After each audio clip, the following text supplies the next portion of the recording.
Halo teman-teman, selamat datang di Kenjian Study. Hari ini kita akan belajar kata ganti atau pronoun. Langsung saja kita mulai dari pengertiannya. Kata ganti atau pronoun adalah kata yang digunakan untuk menggantikan nama-nama orang, binatang, benda, tumbuh-tumbuhan, dan lain-lain. Tujuan kata ganti tersebut ialah untuk tidak mengulang kata bendanya dalam suatu kalimat. Misalnya, kalimat David pergi ke pasar, ia mau membeli sebuah sapu. Bahasa Inggrisnya, David goes to the market, he wants to buy a broom. Kita lanjut ke quick question. Nomor 1, kenapa David jadi he, bukan she? David di sini, aku maunya itu dia laki-laki, jadi kita pakai he. Mungkin di tempat teman-teman ada yang namanya David, tapi dia perempuan, jadi dia bisa pakai she. Nomor 2, kalau namanya aneh atau nggak jelas, misalkan namanya aneh ini dia unisex, dia namanya unisex, dia bisa buat nama perempuan maupun nama laki-laki. Misalkan marga, kalau marga kan kita nggak tahu nih dia perempuan atau laki-laki gitu. Jadi gimana kita manggilnya, pronounsia he atau she tergantung gender gitu. Jadi real gender lebih dari nama gitu. Jadi kita harus tahu gender dulu, baru kita mau sebut ya he atau she sesuai sama gendernya gitu. Intinya real gender lebih dari nama. Untuk pertanyaan nomor 3, kita lanjut ke table ini dulu. Table ini itu table pronoun. Mr. Yan diganti he karena dia laki-laki. Mrs. Chang diganti she karena dia perempuan. Taylor diganti she karena aku maunya Taylor ini perempuan, bukan Taylor laki-laki. Cat atau kucing diganti it. Dan cats atau kucing-kucing diganti they. Lanjut ke pertanyaan nomor 3. Kenapa hewan jadi it? Misalkan kucing ini, kenapa hewan jadi it? Bukan he atau she. Misalnya kucing. Hewan itu tidak dianggap menjadi manusia. Jadi dia pakai it. Kalau misalkan lebih dari satu, dia pakai they. Nah, kalau misalkan pemiliknya atau misalkan kamu punya kucing dan pengen lebih personal, bisa pakai he kalau jantan dan she kalau betina. Nah, contoh kalimatnya, my cat is cute, she likes fish. Jadi kalau misalkan pemilik ingin lebih personal, bisa pakai he atau she sesuai dengan gender. Sekarang kita lanjut ke bentuk-bentuk pronoun. Ada 4, ada pokok atau subjek, penderita atau objek, punyaan atau posesif, dan diri sendiri atau refleksif. Berikut pronounsnya ya, tabelnya. Kita lanjut dari nomor 1 dulu, pokok atau subjek. Intinya ini itu tentang subjek atau pelaku dalam kalimat. Kita harus menempatkan pokok kalimat I, you, he, she, it, we, they di depan kalimat atau sebelum kata kerja. Jangan subjek plus verb. I can help you, I can help you, jadi dia pelakunya. You are pretending to be ghost, you, dia pelakunya. He will buy a new hat, dia pelakunya, dia yang akan membeli topi baru. It is getting dark, ini menjadi gelap. Mungkin ini sedikit gak nyambung, jadi kita bisa skip dulu aja. We come and sit down, kami datang dan duduk, jadi we-nya sebagai pelakunya ya dalam kalimat. Tuh, lanjut ke nomor 2, penderita. Tentang objek, pronoun sebagai penderita atau yang kena aksi. Jadi si subjek ini melakukan, ini tuh yang kena akibatnya gitu.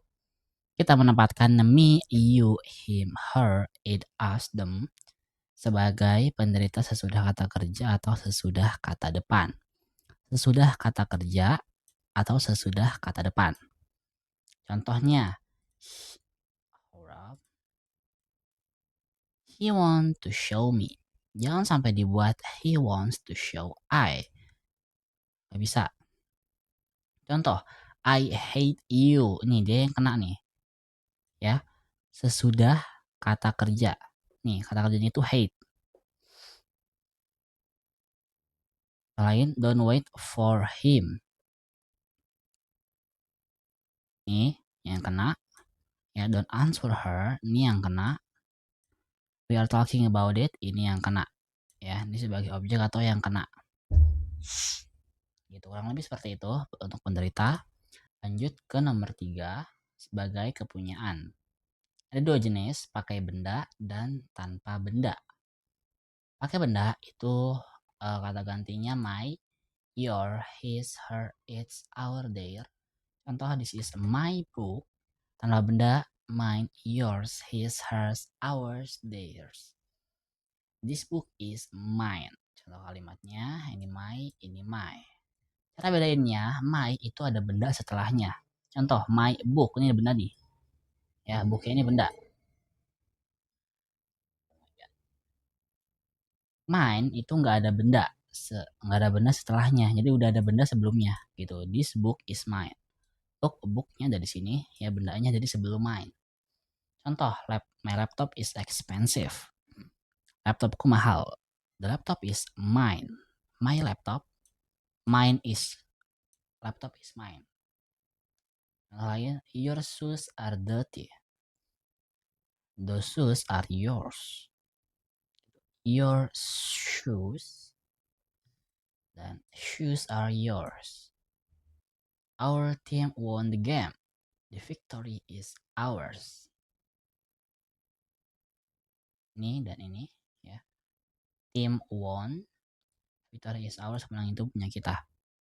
Kurang lebih kayak gitu. Ini ke diri sendiri. Atau reflexive pronoun. Kita mendapatkan myself, yourself, himself, herself, itself, ourselves, yourselves, themselves, sesudah kata kerja atau di belakang kalimat. Intinya, reflexive pronoun dipakai ketika pelaku dan yang kena aksi adalah orang yang sama. Gitu. Jadi dia melakukan sesuatu yang efeknya buat dia juga.